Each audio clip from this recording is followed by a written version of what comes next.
Halo, Assalamualaikum warahmatullahi wabarakatuh. Selamat bertemu kembali dalam pembelajaran IPA bersama Ibu Rika Rustikawati.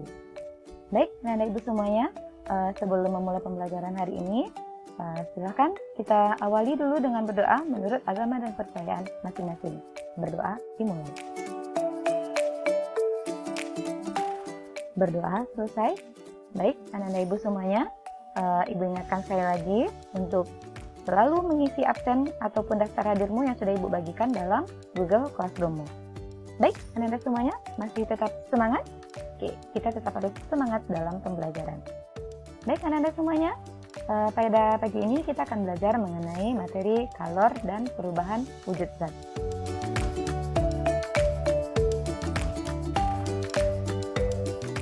Nah, kompetensi dasarnya menganalisis konsep suhu, pemuaian kalor, perpindahan kalor, dan penerapannya dalam kehidupan sehari-hari. Kemudian melakukan percobaan untuk menyelidiki pengaruh kalor terhadap perubahan suhu dan wujud benda, serta perpindahan kalor.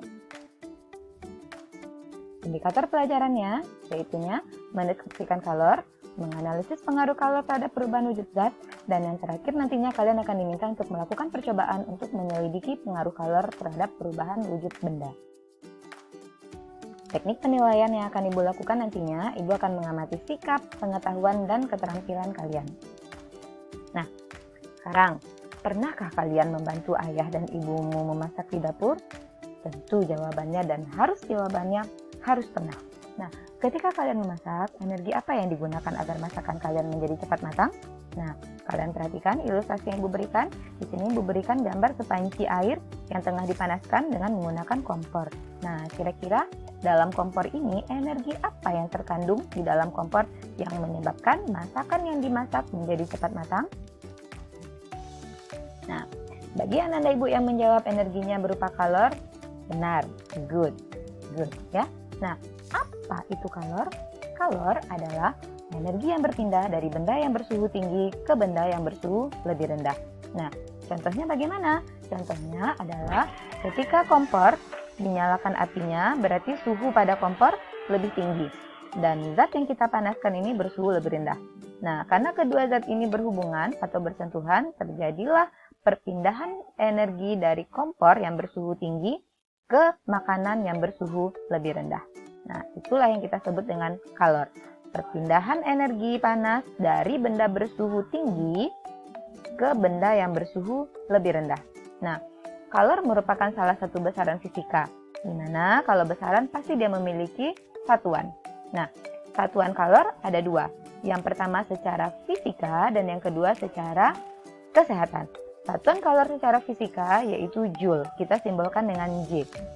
Sementara satuan kalor dalam bidang kesehatan yaitu kalori, seperti yang biasa kalian temukan di kemasan belakang makanan yang kalian makan. Nah, harganya 1 kalori setara dengan 4,2 Joule dan 1 Joule setara dengan 0,24 kalori. Nah, apa saja yang mempengaruhi kalor suatu benda atau faktor apa yang mempengaruhi kalor yang dibutuhkan oleh suatu benda? Faktor yang mempengaruhi kalor suatu benda itu ada 3. Yang pertama massa benda, yang kedua jenis bendanya, dan yang ketiga itu perubahan suhu. Nah, di dalam fisika, kalor disimbolkan dengan Q, berasal dari kata kuantum. Anda Ibu pernah melihat kompor bermerek kuantum? Nah, kira-kira kenapa kompor itu mereknya kuantum? Yap, tepat sekali. Kuantum diambil merek kompor karena kuantum itu berasal atau artinya yaitu energi panas. Nah, jadi Q atau kuantum sama dengan massa kali jenis bahan atau kalor jenis bahan dikali dengan perubahan suhu.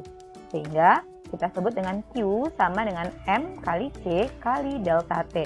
Atau boleh Ibu singkat dengan istilah Q sama dengan macet. Nah, kalor untuk menaikkan suhu benda tergantung pada jenis benda tersebut. Semakin besar kenaikan suhu benda, kalor yang diperlukan pun akan semakin besar.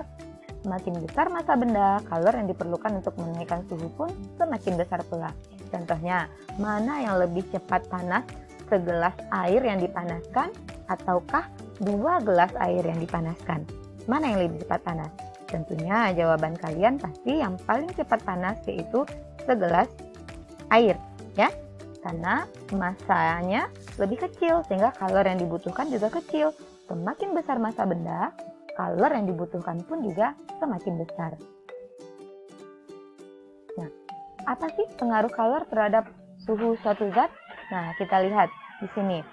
Di sini Ibu berikan ilustrasi berupa segelas air panas yang ditambahkan dengan sebongkah atau 2 bongkah es batu. Kira-kira ketika Ibu gabungkan air panas dan 2 bongkah es batu ini, apa yang akan terjadi? Nah, ketika dicampurkan, yang akan terjadi yaitu suhu air menjadi air hangat. Kenapa demikian? Karena adanya zat yang menyerap kalor dan ada zat yang melepas kalor. Siapa yang akan melepas kalor? Yang melepas kalor yaitu air panas. Air panas karena dia bersuhu lebih tinggi, dia akan melepaskan kalornya ke lingkungannya. Sementara es batu, karena suhunya lebih dingin, dia akan menerima kalor yang diperolehnya dari air panas. Sehingga pencampuran dari kedua zat ini akan menghasilkan air yang bersuhu lebih hangat. Di sini, zat yang menyerap kalor yaitu es batu, dan zat yang melepas kalor yaitu air panas. Nah, amatilah ilustrasi berikut ini. Pada suatu hari, 2 orang anak yang Ibu beri nama Reno dan Syahrini pergi ke supermarket untuk membeli es krim. Ketika sampai di rumah, mereka tidak langsung memakan es krimnya karena harus pergi menemani ayahnya. Nah, si Reno menyimpan es krimnya di dalam lemari es, sementara Syahrini menyimpannya di atas meja. Nah, sekembali mereka, ternyata mereka dapatkan 2 es mereka sudah dalam keadaan yang berbeda. Kenapa hal tersebut dapat terjadi? Nah, untuk menjawabnya, silahkan kalian amati video yang Ibu berikan berikut ini. Silahkan kalian perhatikan video berikut ini. Nah, dalam video dicampurkan beberapa bongkah kapur barus yang dipanaskan dengan menggunakan pemanas spiritus. Nah, kapur barus yang awalnya berwujud padat dipanaskan. Nah, apa yang akan terjadi?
Ketika kalian lihat, kapur barus tadi yang awalnya berwujud padat, sekarang sudah mulai berubah wujudnya menjadi wujud cair.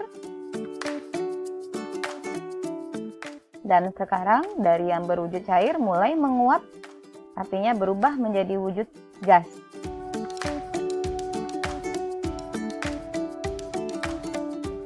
Nah, setelah kalian saksikan video singkat tadi, yaitu perubahan wujud dari kapur barus yang awalnya berwujud padat, dia dipanaskan menjadi berwujud cair, kita sebut dengan peristiwa mencair. Nah, menyublim. Kemudian dari wujud cair, ketika terus dipanaskan, dia akan menguap. Ya, nah oleh sebab itu kalian nanti silahkan kerjakan soal ini dalam LKPD-mu mengenai perubahan wujud zat. Yang pertama, kalian perhatikan bagannya dari padat ke cair, itu kita sebut dengan peristiwa apa? Silakan kalian isikan. Kemudian dari cair ke padat, kita sebut dengan peristiwa apa? Silakan kalian isikan dalam LKPD yang telah Ibu sediakan dalam Google Classroom-mu. Nah, berdasarkan diagram perubahan wujud zat yang sudah kalian bahas dalam LKPD-mu, nah sekarang kalian akan Ibu tugaskan untuk mencari 5 peristiwa dalam kehidupan sehari-hari mengenai peristiwa perubahan wujud. Mana yang disebut dengan menerima kalor, mana yang disebut dengan peristiwa melepaskan kalor. Masukkan data pengamatanmu ke dalam tabel berikut ini. Nah, ini nanti peristiwa perubahan wujud dari padat menjadi cair kita sebut dengan mencair. Silakan kalian perhatikan. Kemudian dari cair menjadi gas kita sebut dengan menguap. Kemudian dari gas menjadi padat kita sebut dengan mengkristal. Nah, perubahan wujud zat yang melepaskan kalor seperti yang pertama ketika kita membuat es batu. Nah, ketika kita membuat es batu, yaitu kalor yang ada pada minuman atau cairan ini semuanya akan dilepaskan ke lingkungan, sehingga si cairan atau si air ini dia akan menjadi kehilangan kalor, kehilangan panas, sehingga akan berubah wujudnya menjadi berbentuk padat dan terjadilah es batu. Peristiwanya kita sebut dari cair menjadi padat disebut dengan membeku, kemudian mengembun, kemudian mengkristal. Adalah contoh-contoh zat atau adalah contoh-contoh peristiwa yang melepaskan kalor. Sementara contoh perubahan wujud zat yang memerlukan kalor yaitu mencair, nih karena kita butuh kalor atau kita butuh panas untuk mencairkan batu es, kemudian menguap dan menyublim. Nah, apa hubungan kalor dengan perubahan wujud? Jika satu benda diberikan pengaruh kalor, ternyata benda tersebut mengalami perubahan wujud dari padat menjadi cair, dari cair menjadi gas, dan dari padat menjadi gas menyublim. Jika satu zat melepaskan kalor, ternyata benda tersebut mengalami perubahan wujud, yaitu dari cair menjadi padat atau membeku, kemudian mengembun dan mengkristal. Nah, sampai di sini pembelajaran kita hari ini Ananda semuanya. Silakan nanti kalian download LKPD yang sudah Ibu sediakan. Kemudian silakan kalian ulang kembali, klik kembali materi yang Ibu berikan ini di dalam Classroom-mu agar lebih memahaminya. Dan kemudian Ibu berikan kalian waktu untuk mengerjakan LKPD-mu.